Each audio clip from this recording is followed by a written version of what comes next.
No, Ya kalau saya butuh orang jujur seperti gini. Saya tuh nggak butuh orang cerdas untuk diskusi karena diskusi agama itu bukan kecerdasan ya, karena Tuhan itu tidak menilai orang tuh cerdas atau tidak untuk masuk surga. Tapi surga itu pilihan. Kita memilih nggak pakai akal kita dan naluri kita sebagai manusia. Kalau kita nggak pakai susah. Kalau sudah doktrin yang bermain ya memang ayam akan jadi bebek, bebek akan jadi ayam. It's okay, itu hak kamu. Tapi saya juga nggak terlalu botol untuk memahami konteks ayat itu. Yesus di situ mengatakan, perkara tempat duduk di samping dan di kananku, aku tidak berhak memberikannya. Dan itu very very clear. Kecuali kalian bilang itu kesalahan terjemahan. Ketika dia katakan aku tidak berhak memberikannya, maka bisakah dikatakan kekuasaannya absolut di surga? Ya silakan jawab sendirilah. Saya tidak mau bertele-tele. Mungkin kita masuk ke topik lain biar kita tuh ndak circle debat kayak karena muter-muter muter-muter. karena konteksnya begini Kak Rifa, itu Konteksnya apa? konteksnya pada saat itu Hmm. ketika Yesus itu datang Hmm. dan mereka menjadi murid-muridnya, lalu mereka punya pengharapan di situ bahwa Yesus akan menjadi raja di tengah-tengah dunia ini, ya. Hmm. Nah, makanya ada permintaan dari salah satu ibu daripada murid-murid itu, kalau Hmm. kamu menjadi raja nanti, tolong ini anakku Ya, di ini ya terus bisa diangkatlah, nggak? Bisa jadikan nggak orang dia? Islam begitu. Nah, bisa Itu nggak dia memberikan konteksnya. itu? Ya, bisa nggak dia mengabulkan permintaan si ibu itu? Ya, jadi itu Iya, konteksnya iya, sejatinya. saya paham. Pertanyaannya adalah, bisa tidak dia memberikan duduk sesuka-suka hati dia kepada orang yang dia kehendaki? Ya, kalau menurut eh, teks perikop ini ya, tadi di ayat ini, ayat 40 ya, dia bilang sendiri nggak bisa ya. Oke, sekarang pertanyaan saya.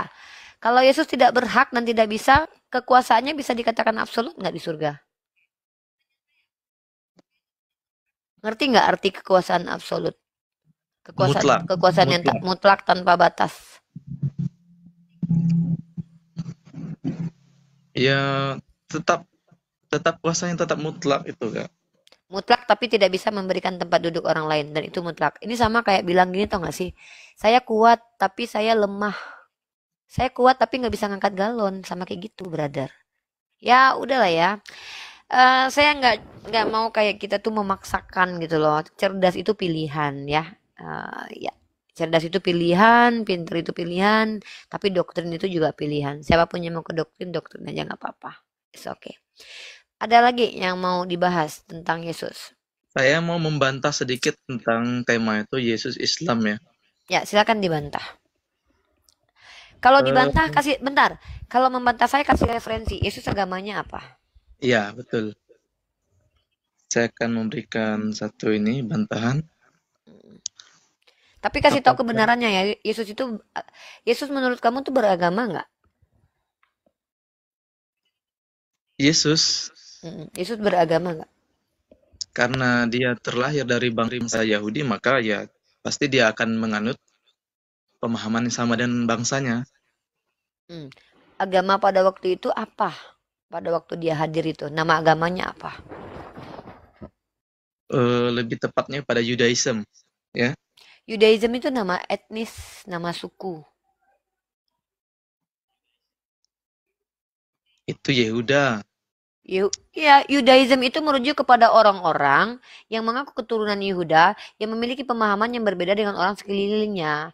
Nah, Yudaism itu berasal dari keturunan Yehuda memang, makanya Betul, Yudaism. betul. Nah, Dan pertanyaannya apa agama mereka? Orang-orang Yahudi ini agamanya apa? Yahudi itu etnis loh, bukan agama loh by the way. Kamu tahu nggak agamanya apa? ya karena pada saat itu tidak disebutkan agama mereka apa. Nah, Kalau kita jadi melihat, nah, ketika kamu tidak tahu yang benar agamanya Yesus apa, kenapa saya bisa dikatakan salah coba? Kalau mengatakan saya salah tuh gini nih. Kalau saya tahu mana yang benar dan saya bisa menunjukkan kalau kamu salah dengan bukti-bukti, baru saya bisa membantah. Nah, sekarang gini deh, kamu nggak bisa tunjukin saya kebenarannya, oke? Sekarang saya mau dengar poin yang mau kamu bantah bahwa Yesus Islam itu di mananya. Silakan. ya saya bantah. Karena Yesus pada saat itu pernah merayakan hari raya Pondok Daun ya. Hmm, terus? Coba Uni Rifa jelaskan dengan saya apa yang dimaksud dengan Hari Raya Pondok Daun yang dirayakan oleh Yesus pada saat itu. Ya, ritual keagamaan orang-orang Jews atau orang-orang Yahudi atau orang-orang Bani Israel itulah ritual keagamaan yang diberikan dari Musa dilanjutkan kepada Yakub turun-temurun. Mereka punya hari perayaan, mereka punya makanan kosher, mereka punya ritual atau ritus, mereka punya penyembahan, mereka punya banyak hal yang sebenarnya kalau kita lihat mungkin namanya memang berbeda karena mereka bukan orang Arab dan bukan orang Indonesia. Seperti mereka ada istilah yang namanya tefilah, kami adanya nama sholat. Ketika mereka ada makanan kosher, kami ada yang namanya makanan halal haram. Dan mereka ada yang namanya Taurat atau hukum, kami juga ada syariat. Ya, wajar berbeda karena kami berbeda konteks zaman dan masa dan juga bahasa. Yang saya jadikan pertanyaan itu adalah ketika dia merayakan suatu ritus dari orang-orang Yahudi, kan kamu tidak tahu agama mereka apa. Nah, saya sudah jelaskan kepada kamu tadi panjang kali lebar esensi Islam sendiri itu apa.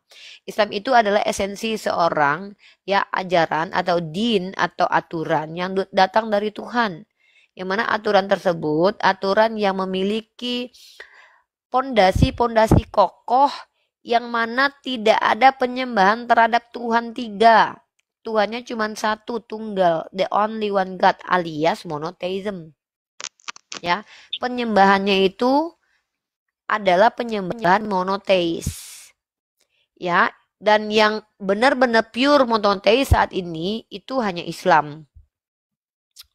Monoteisnya yang sama dengan Bani Israel. Nah, yang kedua adalah mereka memiliki aturan-aturan larangan, perintah, dan solusi ketika larangan terlaksana. Larangan maksudnya ketika larangan terlanggar, mereka punya solusi. Persis seperti Islam dalam syariat.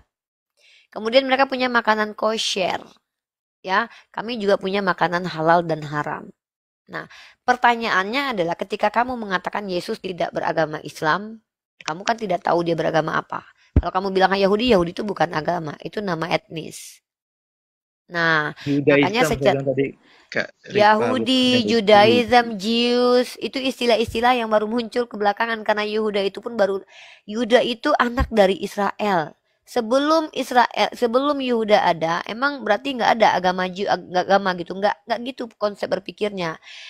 Secara esensi tidak ada agama dari agama etnis kecuali ini Tuhan rasis nih. Tapi kamu perhatikan Islam. Islam itu apa sih esensinya? Ini merujuk kepada orang maupun apa etnisnya. Itu esensi kepatuhan, ketundukan kepada Tuhan pencipta langit dan bumi satu-satunya. Itu esensi Islam itu dari kata aslam, salim, salam. Kan saya sudah bilang dari tadi. Tadi siang kita sudah diskusi panjang kali lebar tentang hal ini. Nah, kamu mau membantah.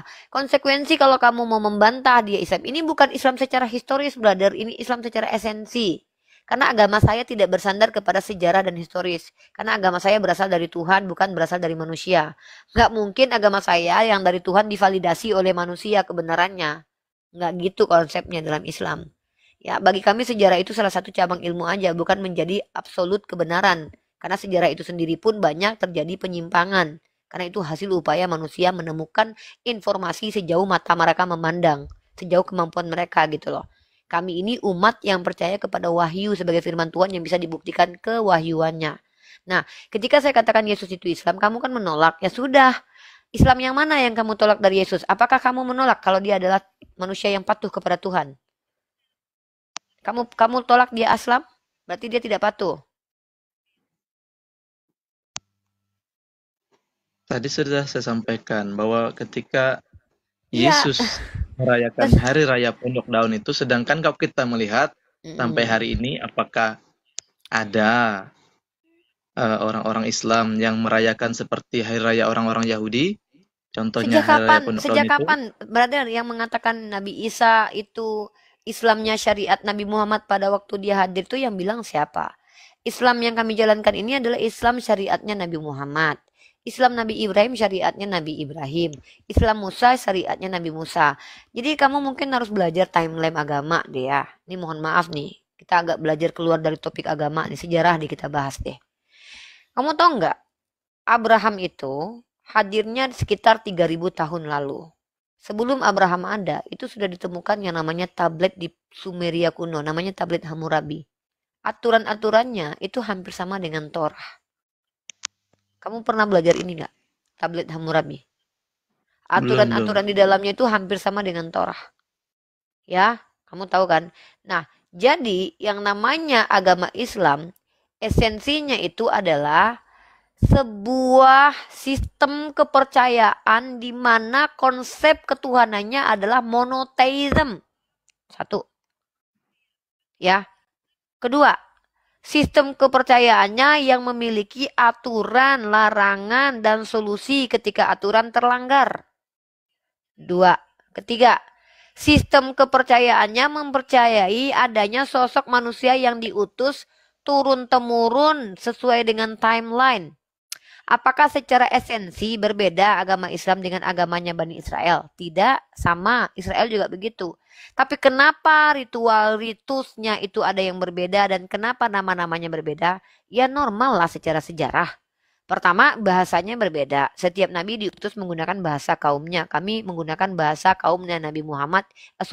Menggunakan bahasa sukunya Nabi Muhammad yaitu Arab. Jadi istilah-istilah yang kami temukan itu, kami dapatkan itu istilah-istilah dalam berbahasa Arab, bukan berbahasa Padang. Seperti kata Islam, salam, salim. Tapi menariknya, kata-kata salam, salim, aslam ini ternyata terkorelasi dengan bahasanya nabi-nabi terdahulu. Karena nabi-nabi terdahulu itu orang-orang yang tidak jauh secara linguistik dengan bahasa Arab karena mereka ada yang berbahasa Aramaik dan juga berbahasa Ibrani. Dan perlu kamu ketahui secara metode ilmu ya linguistik, agama bahasa Ibrani, bahasa Aramaik dan bahasa Arab itu serumpun. Makanya ada kedekatan bahasa seperti milah. Milah itu dari kata mol artinya sunat. Dalam Islam lebih ke luas syariat. Abi, aba, ukhta, ukhti. Akhot,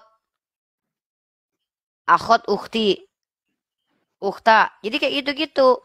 Nah, kalau kita bicara bahwa Yesus itu tidak bisa dikatakan salim, salim, salam, dan aslam, ya sudah. Nggak masalah. Kamu akui kalau dia tidak patuh pada Tuhannya. Kalau dia tidak suci. Dia juga tidak selamat. Dia tidak menyelamatkan. Clear.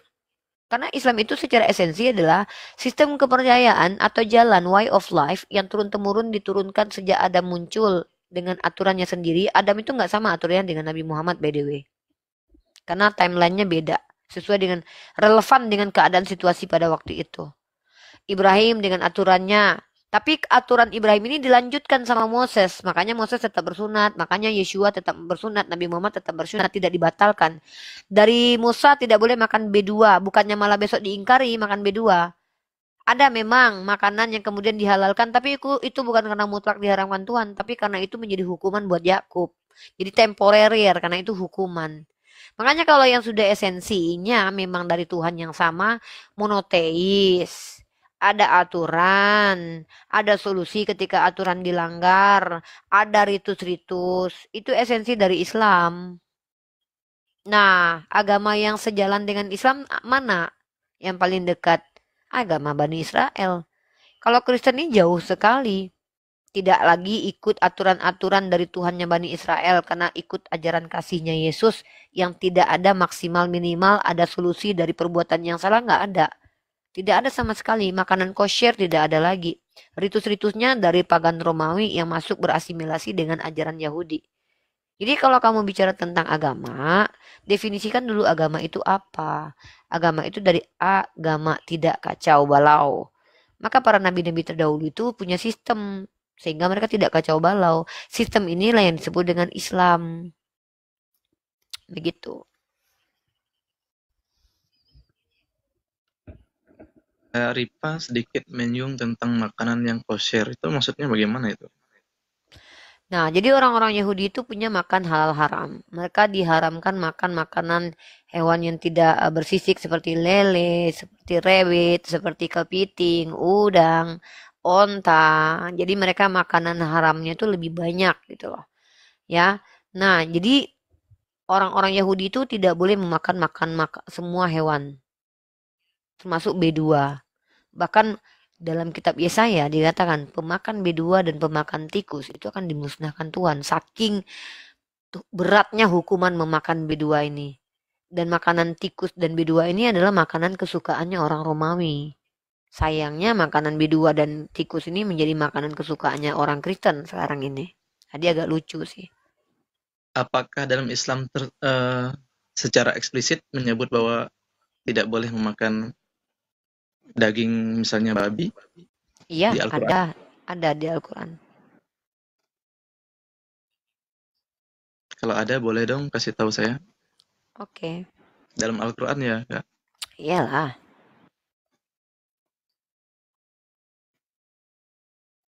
Dan di imamat juga secara eksplisit dilarang makan babi. Dalam surah Al-Baqarah ayat 173, sesungguhnya dia hanya mengharamkan atasmu bangkai darah daging B2 dan hewan yang disembelih bukan atas nama Allah. Silakan dibaca. Surah Al-Maidah, diharamkan bagimu memakan bangkai darah daging B2 dan hewan yang disembelih atas nama selain Allah. Surah Terus Al-An'am ayat 145. kalau pakai nama Allah gimana, Kak? Itu kan kalau selain nama Allah kan? Maksudnya Kan kalau sudah pakai nama Allah dituliskan, gimana? kan sudah dituliskan babi itu mutlak diharamkan. Jadi kita ini kan berpakai logika ya. Kan sudah dibilang begini nih, botol ini mutlak dilarang. Kecuali botol yang lain yang misalkannya tutupnya warna kuning. Berarti tidak termasuk botol ini. Kalau botol ini warna kuning gimana lah? Ini udah mutlak diharamkan kok. Mana sih? Kan gitu. Cara berpikirnya gitu. Silogisme mengambil keputusan dalam kognitif itu coba merenung dulu. Kira-kira gimana cara bahasanya. Telah diharamkan mutlak kedua. Tapi botol yang lain boleh diminum asal tutupnya kuning. Lah ini bagaimana? Harus kuning dulu tutupnya. Nggak gitu. Ini kan udah mutlak diharamkan. Nah, seperti itu. Bahkan babi yang mutlak diharamkan aja. Suatu saat kalau saya terpaksa memakannya, atau saya tidak sengaja memakannya, Allah tidak jatuhi saya dosa. Saya tidak dikenai dosa. Karena dosa itu perbuatan yang diniatkan secara sengaja untuk melanggar Allah. Karena hawa nafsu. Sengaja untuk melanggar Allah karena hawa nafsu. Bukan karena keterpaksaan. Tuhan saya maha pengasih dan penyayang. Bukan Tuhan yang memberatkan hamba-hambanya. Karena itu esensi Berarti Tuhan. Gitu. berarti itu mengatakan bahwa dikatakan B2-nya itu halal dong ya, Kak Rifa ya. Brother, Enggak, gini kan saya tadi kan enggak. kalau Kamu dalam ngerti konteks enggak? tertentu Enggak gini. Udah gini ya. Enggak, saya bingung ya, harus pakai bahasa apa supaya kawan-kawan Kristen ini tuh kognitifnya tuh terbuka gitu lah. Saya sudah bilang di awal mutlak haram. Tapi misalkannya termakan nggak sengaja, kamu tahu nggak mutlak haram kalau sengaja mengikuti hawa nafsu. Paham ya? Kalau kamu sengaja memakannya mengikuti hawa nafsu itu mutlak haram. Ngerti? Maka ada situasi yang tidak seperti itu, maka dia tidak berdosa. Jadi kalau kamu sengaja makan, ya udah kamu berdosa. Tapi kalau kamu misalnya nggak sengaja makan, kamu nggak berdosa. Karena kamu tidak menyengajakan. Mana ada Tuhan memberikan dosa karena faktor nggak sengaja. Mikirlah di sini. Tuhan macam apa begitu. Ini saya lagi makan sama kamu nih, berdua nih. Ya kan? Tiba-tiba ada orang yang sengaja iseng apa saya. Jadi kalau suatu saat, kalau Tuhan saya itu pokoknya dosa, yang penting kamu makan berdua dosa. Orang bisa membuat orang lain banyak dosa dengan cara apa? Dibohongi misalnya. Kamu lagi sama saya makan meeting kita di kantor. Saya pengen Srifani masuk neraka. Pokoknya makan B2 tempat dia kan dosa tuh. Kamu ambilkan B2, kamu bilang ini Rifa daging sapi. Karena saya berteman sama kamu, saya percaya saya makan. Masuk neraka saya gara-gara penipuan kamu. Tidak, karena dosa itu adalah perbuatan manusia yang disengaja dan diniatkan untuk melanggar Allah dan mengikuti hawa nafsu. Ada dalilnya nggak? Ada. Innama amalu biniat. Amalan itu tergantung sama niatnya. Lah ketika kamu menipu saya, memberikan B2 dan saya kemakan itu, kenapa saya berdosa? Itu Tuhan saya begitu. Tuhan saya itu bukan Tuhan yang aneh gitu loh. Dia kan maha tahu hamba-hambanya. Terus tiba-tiba misalkannya, anak saya udah kelaparan banget gitu. Nyawanya harus ini, harus diselamatkan dengan ini vaksin yang atas B2 itu. Bukan kelaparan lah. Dia kalau nggak dia meninggal. Maka kata Allah boleh, tidak masalah. Bukan halal. Halal itu apa? Bebas, tidak ada kondisi. Dimakan begitu aja boleh. Apapun kondisinya silakan dimakan. Jadi kamu pahami itu dulu lah. Esensi halal, haram, dan mubah itu ya. Makruh itu terlalu sulit. Apakah dipahami? Seperti itu. Jadi bukan halal. Tapi diharamkan secara mutlak. Dengan ada toleransi tetap dari Allah. Kalau seandainya kamu menipu saya, memberikannya kepada saya, dan saya tidak tahu kalau itu B2, saya tidak berdosa. Karena Allah saya maha pengasih dan penyayang. Paham ya? Kalaupun kamu tidak memahaminya seperti kami memahami, nggak apa-apa. Itu masalah kamu, bukan masalah kami. Karena kami yang menjalani. Jadi, kalau kamu tetap mengatakan itu halal, ya silakan aja. Kita kan nggak harus maksain orang ikut pemahaman kita kan?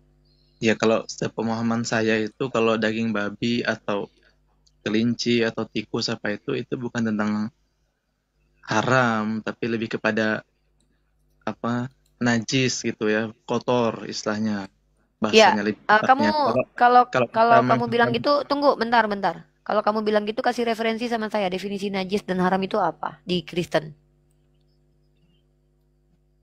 di Kristen atau secara umum, Ya, kamu kan Kristen. Kalau secara umum nanti kamu ngutip bahasa Indonesia yang menyerap bahasa Arab lagi.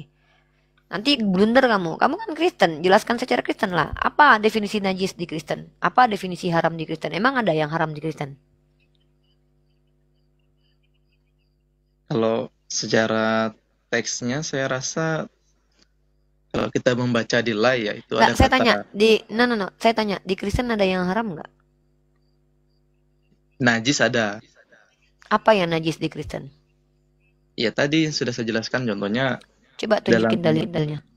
perjanjian lama itu bahwa orang Israel itu dilarang untuk Brother, memakan. kamu bicara tentang imannya Yahudi atau bicara iman kamu nih? Kalau bicara iman Yahudi, saya ngomong sama orang Yahudi aja lah. Jangan kamu sebagai orang Kristen menjelaskan agamanya orang Yahudi. Kamu kan Kristen. Kamu kan, kamu tahu nggak? Efesus pasal 2 nomor 15. Taurat dan segala ketentuannya itu sudah dibatalkan. Kamu kenapa bawa-bawa Torah gitu? Kamu kan Kristen, brother. Coba baca Efesus pasal 2 15. Kecuali kamu tidak percaya dengan ayat itu. Silakanlah kamu jelaskan konteksnya itu. Kalian tidak punya istilah najis, kalian tidak punya istilah halal haram. Makanya saya bingung kalau kamu mendefinisikan sendiri gitu. Dapat info dari mana itu?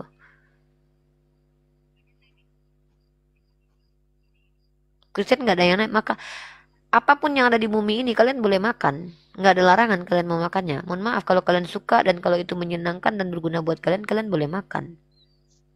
Tidak ada dosa bagi kamu memakan kotoran manusia. Coba tunjukkan kepada saya ada larangan makan kotoran manusia. Jadi kalau kamu bicara tentang halal haram di Islam, ini berkaitan dengan dosa dan berkaitan dengan pahala. Apa itu dosa dan pahala? Konsekuensi yang diberikan oleh Allah kepada kami yang kami tidak bisa lihat. Yang mana itu bisa kami dapatkan nanti di akhirat. Pahala itu seperti kamu tahu nggak? Kalau di dunia ini misalkan kamu tahu Bitcoin. Bitcoin itu uang yang tidak bisa kamu lihat tapi dianggap ada. Nah, jadi secara teologi pahala dan dosa itu adalah beban konsekuensi atau reward konsekuensi dari apa yang manusia lakukan. Maka coba jelaskan kepada saya. Ada nggak makanan yang diharamkan di Kristen? Iya, kalau kita merujuk kepada pemahaman saya sendiri ya bagi saya nggak ada lagi yang haram. Ya Nah, semua memang betul juga yang Niripa katakan. Karena kami meyakini dalam Alkitab kami bahwa kami diberikan kuasa diberi kuasa apa? ya atas ini segala hewan-hewan ya. Cuman tadi saya agak bingung juga kenapa Kak Ripa nyambungnya apa masuknya itu kepada makan kotoran, sedangkan itu kan nggak ada istilahnya dalam pengajaran juga nggak ada itu. Coba definisi diajarkan dengan definisi tidak dilarang, kamu ngerti nggak? Nih kalau diajarkan tuh gini nih. Dargli kamu makanlah. Nah, itu diajarkan tuh. Artinya kamu diperintahkan untuk memakan. Makanlah ini saja ya. Makanlah dari tumbuh-tumbuhan saja. Itu berarti ajarkan, ajaran, perintah. Tapi ketika tidak ada larangan sama sekali, berarti kamu boleh makan apa aja. Kebebasanmu, hakmu. Makanya kalau orang Kristen makan kotoran, dosa atau enggak? Enggak berdosa. Karena terserah kamu, bibir-bibirmu, punya-punyamu. Nah, di Islam tidak bisa begitu. Di Islam itu segala sesuatu yang membuat mudarat, yang menzolimi diri sendiri, itu berdosa. Karena Allah tidak suka dengan orang yang menzolimi dirinya. maka makan kotoran bisa menjadi haram karena efeknya juga dan juga karena itu menjijikkan. Karena Tuhan tidak suka sesuatu yang najis, kotoran termasuk najis. Nah, ini yang namanya adalah agama yang dibangun dengan relevansinya dengan perintah yang bisa dipertanggungjawabkan dengan rasio dan naluri manusia. Gitu ya. Nah, kalau diajarkan tuh seperti ini. Nih, kami Islam nih. Makanlah di antara makanan yang halal dan toyib. Ada perintahnya tuh di Islam tuh. Maka kalau kami melanggar itu kami berdosa. Saya makan semen misalnya. Itu bukan masuk makanan. Kenapa? Itu bukan masuk makanan. Tapi misal saya makan semen, tapi badan saya makin sehat, ya saya nggak berdosa. Tapi ketika saya makan, jangankan semen, saya makan nasi, kemudian menjadi asbab saya rusak badannya. Bisa jadi haram apa? Perilakunya itu yang haram. Melampaui batas. Jadi Islam itu semuanya detail aturannya, bro. Gitu. Jadi inilah kami yang betul-betul eksplisit Allah larang itu yang mutlak itu ya B2, darah, bangkai, dan hewan yang disembelih tanpa menyebut nama Allah. Nah, tapi kemudian bagaimana dengan lintah uni? Boleh nggak dimakan? Maka saya sudah ada tadi ajarannya, makanlah dari makanan yang diajarkan kepadamu makanan halal dan toyib. Lintah termasuk klasifikasi makanan nggak? Tidak. Tidak ada klasifikasi makanan lintah. Maka ketika kami memakan lintah kemudian mudarat kepada kami berdosa. Melanggar apa yang Allah ajarkan. Ajarannya apa? Makanlah dari kalangan makanan yang halal dan toyib. Toyib itu baik. Nah gitu. Jadi setiap Islam itu ada kaidahnya, brother. Ajaran sama batasan. Kayak gini nih. Saya ajarkan kamu nih. Dargli, pergilah kamu ke rumah kakakmu. Batasannya apa? Tapi jangan masuk ke kamar pribadinya. Saya suruh kamu masuk ke rumah kakakmu. Tapi kamu punya batasan di situ. Batasannya apa? Kamu nggak boleh masuk kamar pribadi. Berarti kamu haram masuk kamar pribadi. Tapi kamu boleh masuk ke rumahnya. Jadi ada ajarannya, ada perintahnya, ada larangannya. Artinya tuh ada yang disuruh ada, yang dilarang juga ada, batasannya ada. Nah di Kristen itu yang nggak ada. Ajarannya nggak ada, batasannya juga nggak ada. Jadi Kristen tuh ya boleh dibilang ya suka-suka kalian lah. Tapi kalau bagi saya, Kak Ripa, tentang omongan kakak tadi mengatakan bahwa tentang makan kotoran itu, saya rasa walaupun orang itu tidak beragama pun dia pun pasti tidak akan memakan kotoran itu, Kak. Itu subjektivitas pribadi tanpa teologi. Yang saya tanya hukum dan aturan, bukan tentang pilihan pribadi. Kita bicara tentang aturan agama, bukan pilihan pribadi. Iya, karena kalau pilihan pribadi, kan kalau dia pilihan punya pribadi itu punya pemikiran ya. Kalau hal Nah, itu sudah kotor, di situ tak mungkin lah dia mau makan itu sampai siapa makan bilang? kotoran. Siapa bilang? Kamu nggak tahu di Jepang ada keripik dari kotoran? Nah ini nih kadang-kadang nggak ikut. Jadi kalau kamu Nah, bicara tentang apakah konteks di peradaban Jepang manusia, apakah di Jepang itu juga orang Kristen yang nah memakannya kalau begitu? ternyata di Karena Jepang kita itu ada akan orang menilai. Kristen, ya saya tanya nih, kalau di Jepang ternyata ada orang Kristen, berdosa nggak orang Kristen yang makan kotoran itu?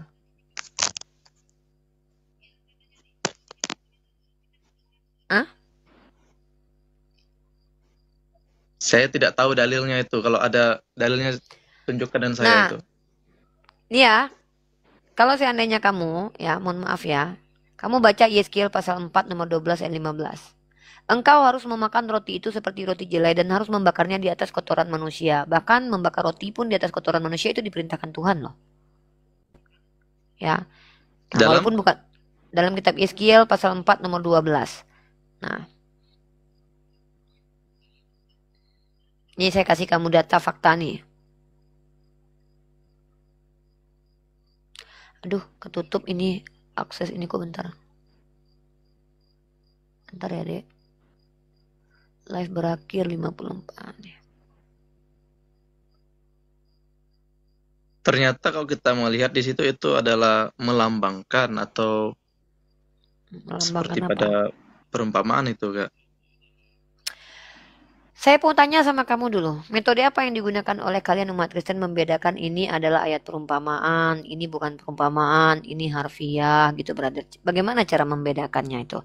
Itu Itu kan kan di kitabnya situ orang ada Yahudi. teksnya tentang ini Kak, tentang akan datangnya pengepungan kepada Iya, bangsa enggak, bukan itu. Israel. Jangan jelasin lagi, jangan jelasin lagi. Saya nanya gini, apa metode orang Kristen membedakan ini teks artinya adalah perumpamaan, ini teks harfiah.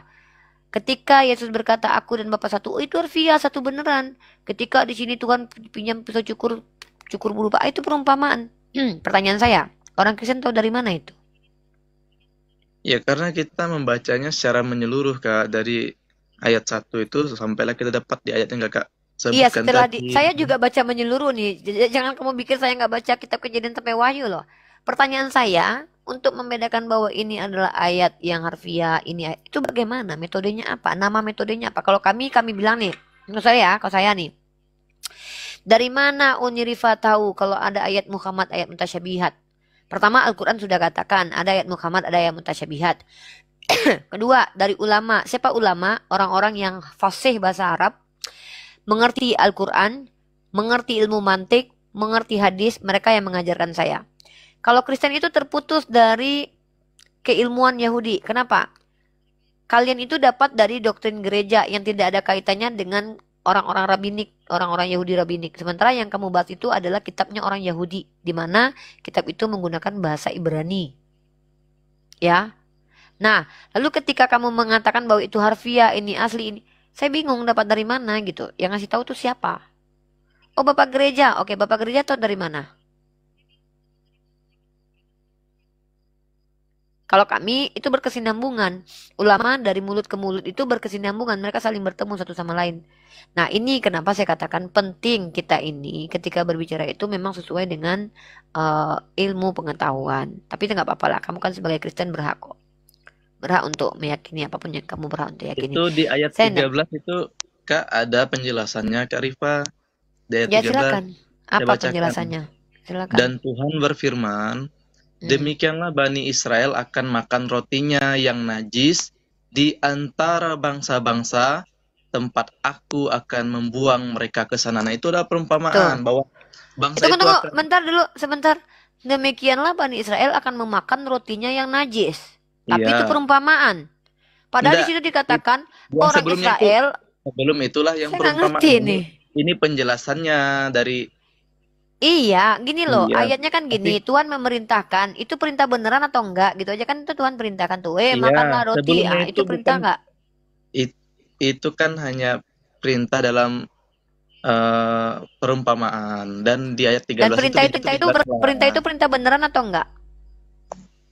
Itu dalam perumpamaan, Oh, berarti bukan perintah beneran berarti. bukan. Jadi ayat 13 itu yang Tunggu, bentar, penekanannya. bentar. Berarti ini Coba dengan coba teman-teman ya. cari Bentar. Pak, baca ayat 13-nya lagi dong. Ya, oke. Saya tidak mau muter-muter dan bertele-tele. Kita tuh karena malam minggu tuh saya nggak mau terganggu dengan itu ya. Teman-teman perhatikan ya, saudara kita ini mengatakan bahwa itu ayat perumpamaan. Yeskiel pasal 4 nomor 12 kita baca ya.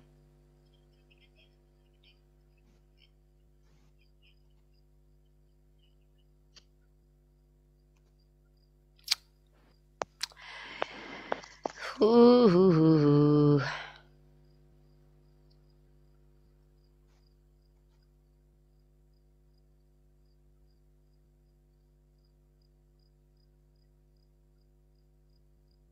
Oke.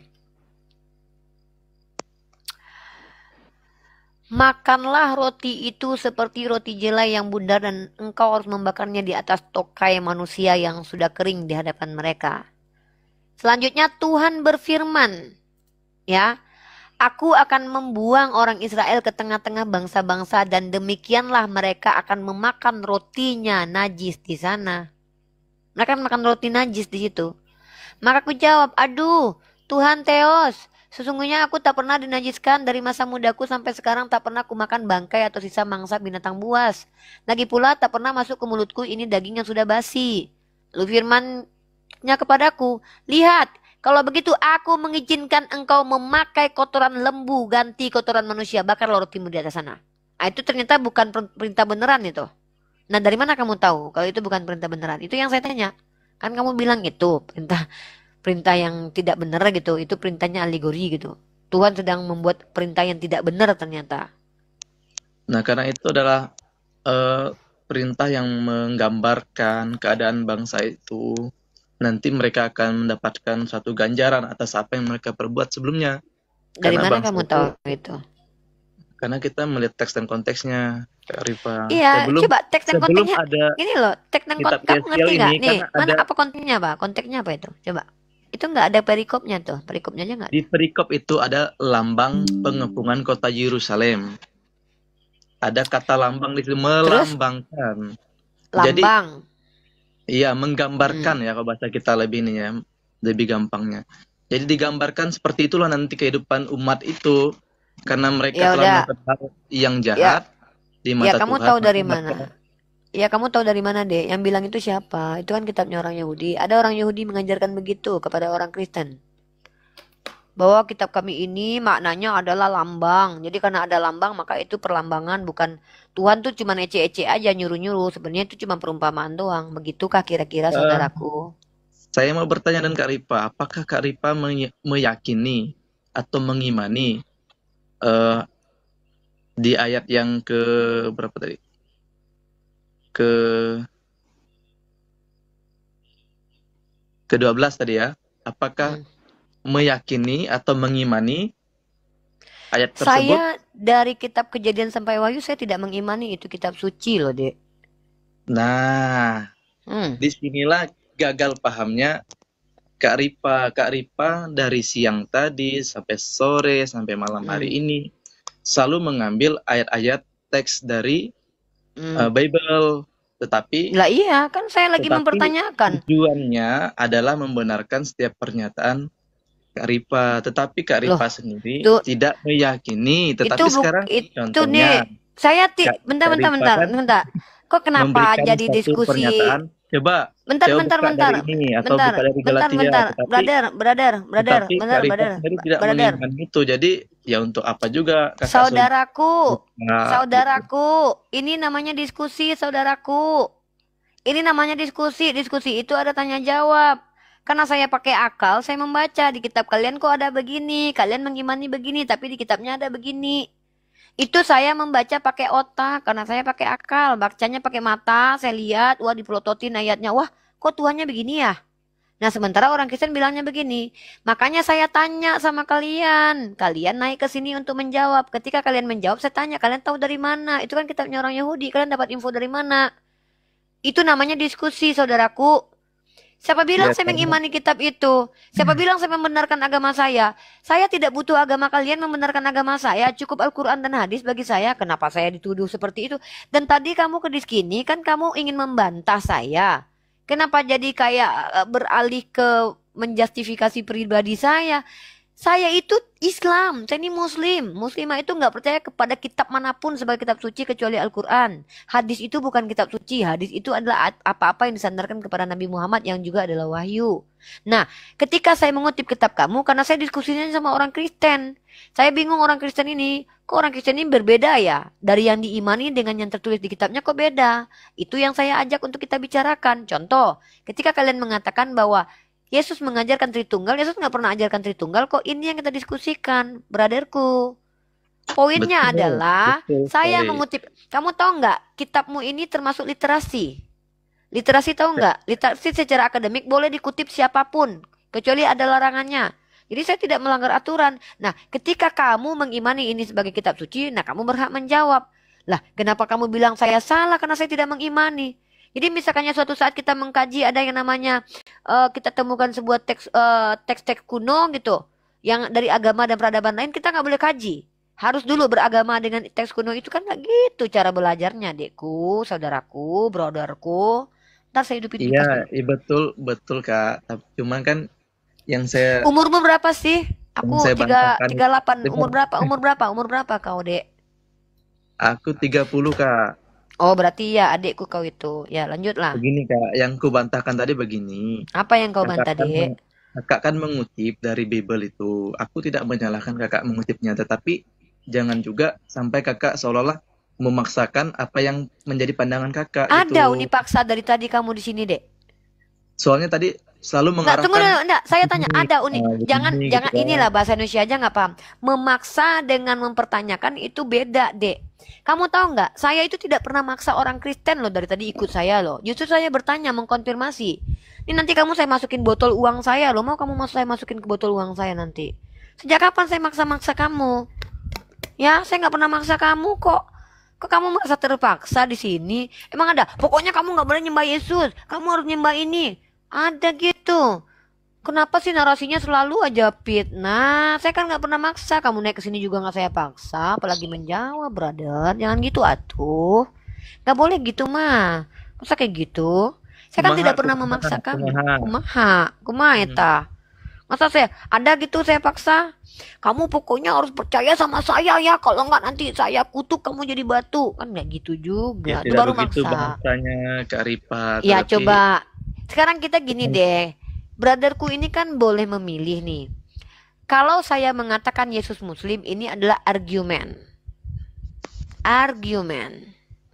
Kalau kamu bisa membantah, buat indikasi atau buat alasan bantahannya apa? Nih tet gitu ya. Nah, saya bilang dia Islam karena Yesus ini secara esensi mengikuti apa yang disebut dengan esensi Islam. Patuh kepada Tuhannya, mengikuti aturan-aturan Tuhannya melalui nabi-nabi, mengajarkan Tuhan itu esa, satu, tauhid, mengikuti apa yang diajarkan para nabi sebelumnya. Itu Islam. Nah, jadi ketika saya katakan Yesus Islam, kamu tidak sependapat, it's okay, kita berbeda pendapat. Tapi tolong bantah saya dulu. Kalau memang Yesus tidak Islam, lalu agama Yesus apa? Oh, Yesus tidak beragama. Nah, kalau memang Yesus tidak beragama, katakan. Kalau memang dia tidak beragama, kenapa dia mengikuti sistem agama tertentu pada waktu dia hidup? Nah, jadi kita bicara begitu, Dek. Jadi kita ini nggak usah bertele-tele. Saya ngajarin kamu secara esensi bahasa. Gitu. ya karena memang pada saat itu di zaman itu ya belum ada menyatakan agama itu. Siapa bilang Yesus sudah bilang ada agama kok? Kalau kehidupan keberagamaanmu tidak lebih baik daripada orang Bani Israel. Yesus ngajarkan ada agama kok. Masa begitu sih? Ini Yesus bilang nih. Nih. Makanya kan saya baca Bible tuh.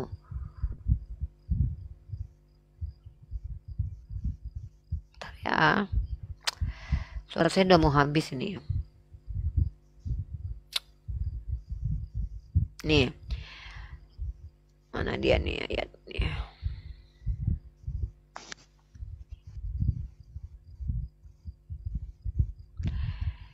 Kalau kehidupan nih, kalau nih.